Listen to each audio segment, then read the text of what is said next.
30 years of trusted brilliance. Sarvana Elite Golden Diamonds, now in Coimbatore, the ultimate destination for exclusive designs. Doctor APJ Abdul Kalam அவங்க எடுத்துக்கிட்ட முயற்சி. அவர் எப்படிப்பட்ட ஞானி அப்படின்னா, எனக்கு அப்துல் கலாம்னா யாருன்னே தெரியாதுங்க. சென்னைக்கு வந்தப்போ கூட சும்மா நைட்டில் எப்படியே டிவியை நோண்டிக்கிட்டு, தெரியும் அவர் ஒரு சயின்டிஸ்ட்டு. அப்போ அவரை கொண்டு போய் பிரசிடெண்ட் ஆக்குறாங்க. அடப்பாவி, அவர் பாட்டில் விஞ்ஞானி நல்லா இருந்தாரா, ஏன்டா பிரசிடெண்ட் ஆக்குறீங்க? இவ்வளவு தான் அவர் மேலே நமக்கு இருந்த ஒரு அறிவு. அவரை பற்றி ஒரு குறிப்பும் தெரியாது. நைட்டு ஒரு 11 மணிக்கோ 10 மணிக்கோ சேனலை போட்டுக்கிட்டே போகிறோம். ஒரு சேனலில் போடுறான், டாக்டர் ஏபிஜே அப்துல் கலாம் அவர்கள் மரணம் அப்படின்னு. இவன் ஏதோ தமாஷா போடுறான் போல இருக்குன்னு அடுத்து அடுத்து அடுத்து போடுறான். எந்த சேனல்லையுமே வரலை. ஆனால் பக்குன்னு இதயத்தில் ஒரு சுருக்குன்னு குத்துது. அவர் மேலே எனக்கு காதல் கிடையாது, மதிப்பு கிடையாது, மரியாதை கிடையாது, அவருடைய வரலாறு கூட எனக்கு தெரியாது. ஒரு அட்டாக்கிங் கொடுத்தாரு பார்த்தீங்களா, அவன்தான் தலைவன். இதுக்கப்புறம் எல்லா சேனலும் பார்க்குறேன், வர வர வர வர அந்த நியூஸ் பெருசாக போடுறாங்க. என்னை அறியாமல் கண்ணில் இருந்து கண்ணீர் வருது. அதுதான் தலைவன். அது மாதிரி காமராஜர், அவர் பெரும் தலைவர். இன்னைக்கு வரைக்கும் தலைவர்னா காமராஜர் மட்டும்தான். அவர் ஒருத்தர் மட்டும்தான். என் பிள்ளைகள், என் பிள்ளைகள்னு தான் அவர் சொல்லுவார். என் பிள்ளைங்க, என் பசங்க படிக்கணும்டா, என் பசங்க படிக்கணும்டா அப்படின்னு சொன்னவர் அவர் ஒருத்தர் தான். இன்னைக்கு இருக்கிற அமைச்சர்கள், அரசியல்வாதிகள் எல்லாருக்கும் எவ்வளவு சொத்து மதிப்பு இருக்குது, காமராஜருக்கு எவ்வளவு இருந்தது. 4 கதர் வேட்டியும் 55 ரூபா பணமும் இருந்ததுன்னு சொல்லுவாங்க. அந்த ஒரு தலைவர். அந்த வயசில் எனக்கு ரொம்ப பிராயம், இளம் பிராயத்திலேயே 6th ஏதோ படிச்சுக்கிட்டு இருக்கும்போது அவர் மேல் ஒரு ஈர்ப்பு வருது. அவர் மேடையில் நின்று கலைஞர் மாதிரி அடுக்கு மொழியில் பேசுகிறவரும் இல்லை, வாஞ்சிநாதன் மாதிரி வீரவசனம் பேசுகிறவரும் இல்லை, நடிகர் திலகம் சிவாஜி கணேசன் மாதிரி அடுக்குமொழி பேசுகிறவரும் இல்லை. ரொம்ப சொற்பமாக, ரொம்ப ரொம்ப காலை நீட்டி உட்காந்துக்கிட்டு ரொம்ப எளிமையாக பேசுவார். அவர் எப்படி அந்த சின்ன குழந்தையான என்ன இருத்தார். அதுதான் தலைவன். குலதெய்வம் மாரியாத்தா, காளியாத்தான்னு சாமியிலிருந்து சகலமும் பெண்களைத்தான் நம்ம வணங்குறோம். இப்பவும் வணங்குறோம், நானும் வணங்குறேன். எனக்கு என் மனைவி தான் தெய்வம். என் மனைவி விஜயலட்சுமி தான் எனக்கு கண்கண்ட தெய்வம். அவங்கள மீறி நான் ஒன்றும் செய்யவே மாட்டேன். என் பிள்ளைகளுக்கும் அப்படி தான். அம்மா தான் தெய்வம், அப்பா கிடையாது, அம்மா தான் தெய்வம். ஆனாலும் இன்னைக்கு ஆண்களுக்கு சமமாக போட்டி போட்டு பெண்ணுரிமை பெண்ணுரிமை பெண்ணுரிமை பெண் விடுதலை. அப்போ நீங்கள் விடுதலை வாங்கிக்கங்க. சில பொறுப்புகள் பெண்கள் கிட்ட தான் அதிகமாக இருக்கு. ஆம்பளைங்க செய்ய முடியாத பல சாதனைகள் பெண்கள் தான் செய்கிறாங்க. ஆண்களோட பெண்களுக்கு அறிவு பலம் அதிகம், ஆண்களோட பெண்கள் கிட்ட சிக்கனம் அதிகம். நீங்கள் 1000 ரூபா சம்பளம் வாங்கி ஒரு ஆம்பளை குடும்பம் நடத்துறதுக்கும் ஒரு பொம்பளை குடும்பம் நடத்துறதுக்கும் நிறைய வித்தியாசம் இருக்குது. 2 பேர்கிட்ட ஈக்குவல் ஆளுக்கு ஒரு 10,000 கொடுத்தீங்கன்னா மாத கடைசியில் இவன் 5,000 ரூபா பத்தலைன்னு வருவான், அந்த அம்மா 2,000 ரூபா மிச்சம் வச்சிருக்கேன்னு சொல்லுவாள். இதுதான் பெண்கள். கொஞ்ச நேரத்துக்கு முன்னாடி சொன்ன பெண்கள் இதையும் கேட்டு பேலன்ஸ் பண்ணிக்கோங்க. அப்படிப்பட்ட பெண்கள் தடம் மாறி போகக்கூடாது. போட்டி போடுங்க.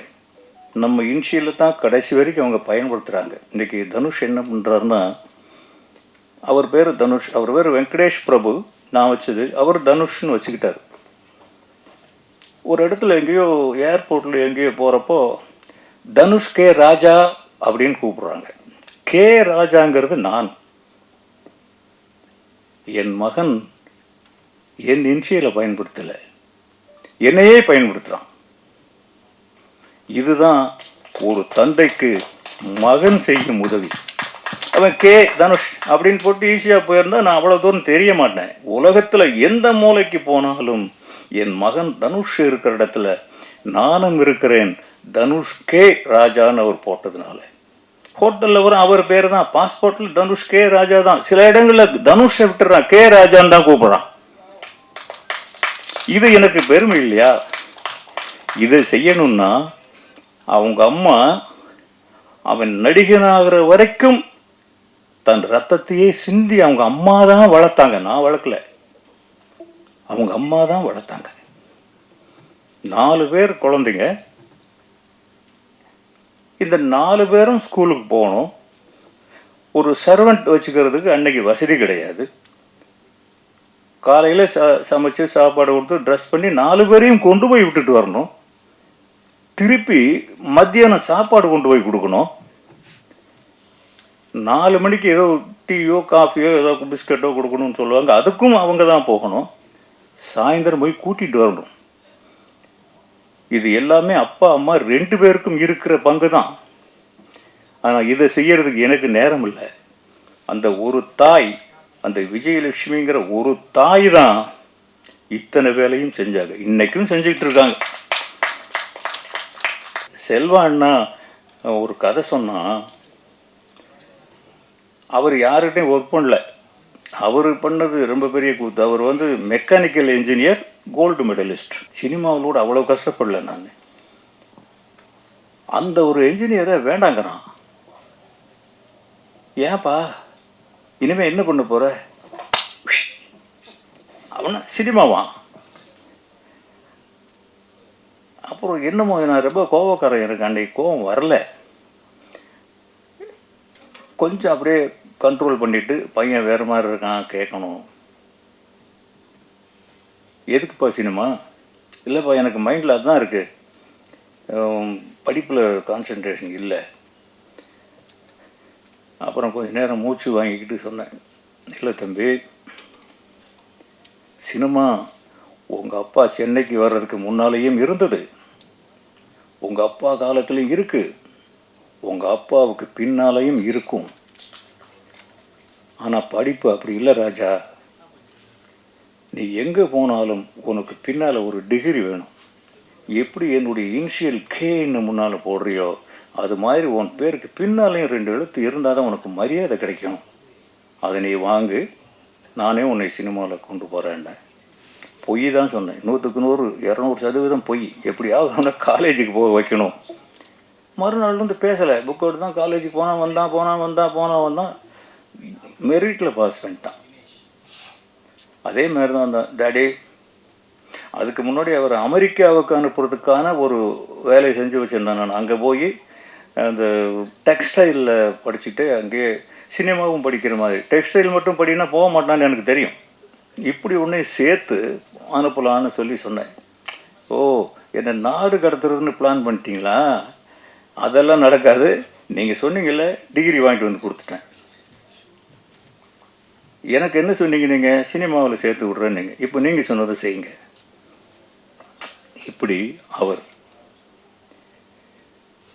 இப்போ தான் என் மகள் வந்து, அண்ணன் ஒரு கதை வச்சுருக்கான். எனக்கு துள்ளுவதோ இளமைக்கு அப்புறம் இந்த பையனை என்ன பண்ணுறதுன்னு தெரில. அவன் ஹாலிடேஸில் முடிக்க வேண்டிய படம் பல ஹாலிடேஸ் போயிடுச்சு, ஸ்கூல் டேஸ் போயிடுச்சு, எஜுகேஷனே போயிடுச்சு தனுஷ்க்கு.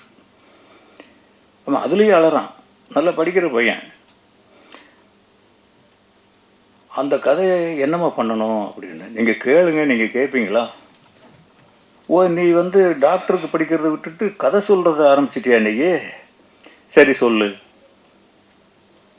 அந்த பொண்ணு கதை சொல்கிறது கேட்டுக்கிட்டே இருக்கேன். ரொம்ப நல்லா இருக்குது ஸ்கிரிப்டு. சரிம்மா, இது என்ன பண்ணணும்? படமாக எடுக்கணும். யார்? நீங்கள் தான். யார் டைரக்டரு? செல்வா தான். யார் நடிக்கிறது? தனுஷ் தான். ஈஸியாக அந்த அந்த வயசுக்கு தகுந்த படப்படன்னு சொல்லிட்டு போகுது. இதை சொல்லிகிட்டு இருக்கும்போதே பெரிய பொண்ணு வருது, விஜயலட்சுமி வர்றாங்க. இப்போ தான் பக்குன்னு நம்ம ஒரு சதி வலையில் மாட்டிக்கிட்டோம் அப்படின்னு உட்காந்துருக்கேன். ஏன்னா எங்கள் வீட்டில் எப்போவுமே பெண்களுடைய சட்டம் தான் அதிகம். அவங்க போடுற சட்டத்தை மாற்றுறதுக்கு முடியவே முடியாது. சரி, அவங்க ஏன் எவ்வளோ பேருக்கு நீங்கள் என்னென்ன செஞ்சுருக்கீங்க? மகனுக்காக ஒரு படம் பண்ணுங்களேன். விஜயலட்சுமி சொல்கிறாங்க, ஏமா இது அவன் யார்கிட்டையும் ஒர்க் பண்ணலை, இந்த படம் எடுக்கணும்னா ஒரு 4 கோடி ரூபா தேவைப்படும். எப்படிம்மா எடுக்கிறது, அவனை நம்பி போடுறது? பெரிய பொண்ணு சப்போர்ட் பண்ணுறாங்க. இல்லைப்பா அவன் பண்ணிவிடுவான், எங்களுக்கு நம்பிக்கை இருக்குது, ரொம்ப நல்லா சொல்கிறான், ஃபுல்லாக எழுதி வச்சுருக்கான். என்னடா இது, இப்போ என்ன முடிவு எடுக்கிறது? அப்போ விஜயலட்சுமி கேட்குறாங்க, இப்போ எவ்வளோ கடன் இருக்குது? இருக்கம்மா ஒரு 2.5-3 கோடி ரூபா இருக்கும். இந்த படம் எடுக்கிறதுக்கு 4 கோடி ஆகும். பெத்த பிள்ளை தானே, கடன் வாங்குங்க. அந்த மாதரசி சொல்கிறாங்க கடன் வாங்குங்கன்னு. சரி, கடன் வாங்குறதுன்னு முடிவு பண்ணோம். ஒரு காதல் கொண்டேன் வந்தது. செல்வராகவன் ஜெயிச்சார், தனுஷ் ஜெயிச்சார். என் குடும்பமே அந்த படத்தில் தான் நின்னது. இன்றைக்கி இங்கே நிற்கிறதுக்கு காரணமே அந்த படம் தான். சார் சினிமா தான் இந்தியாவில் வந்து ராஜ் கபூர், ரிஷி கபூர் அவங்கெல்லாம் 3 தலைமுறையாக நடிக்க வந்துட்டாங்க. ஆமாம், இங்கேயும் வந்து சிவாஜி சார், பிரபு சார், விக்ரம் பிரபு சார் வந்துட்டாங்க. தெலுங்குலையும் நாகார்ஜுனா, அவர் பையன் அகில் வரைக்கும் வந்துட்டார். உங்கள் பேரை வந்து நல்ல இப்போ நல்ல பெருசாக இதாக இருக்கா தனுஷ் சார் 2 பையன். அப்போ பெருமைப்பட வேண்டியது தானே. அவங்க வரிசையில் நானும் வந்துட்டேனே. நடிக்க வர போகிறாங்களா? ஒரு டைரக்ஷனில் ஏதாவது வாய்ப்பு இருக்கா? யாருக்கு? உங்கள் பேர் எனக்கு சார். அவன் 3வது படம் பண்ணிட்டேன். யார் நீங்கள்? யாத்ராவை சொல்கிறீங்க? ஆமாம் சார். வருவார். அதில் இந்த வீட்டில் இன்னும் 4-5 பேருக்கு வாய்ப்பு இருக்குங்க. ஒருத்தர் வந்துட்டார், அவர் என் மகளோட பையன் பவிஷ்ங்கிறவர். அவர் இப்போ 5வது படம் பண்ணிகிட்டு இருக்காரு. ஆமாம், அப்படி வருது. அது நிறைய பேருக்கு வருது. இவர் யாத்ரா வருவார், லிங்கா வருவார். இன்னொருத்தன் இப்போவே அசிஸ்டன்ட் டைரக்டரை ஒர்க் பண்ணிகிட்டு இருக்கிறான், அவன் டைரக்டர் ஆவான். அவ்வளோதான். இங்கே சாப்பிட்டுட்டு எங்கே போய் வேலை செய்கிறது? நன்றி, வணக்கம்.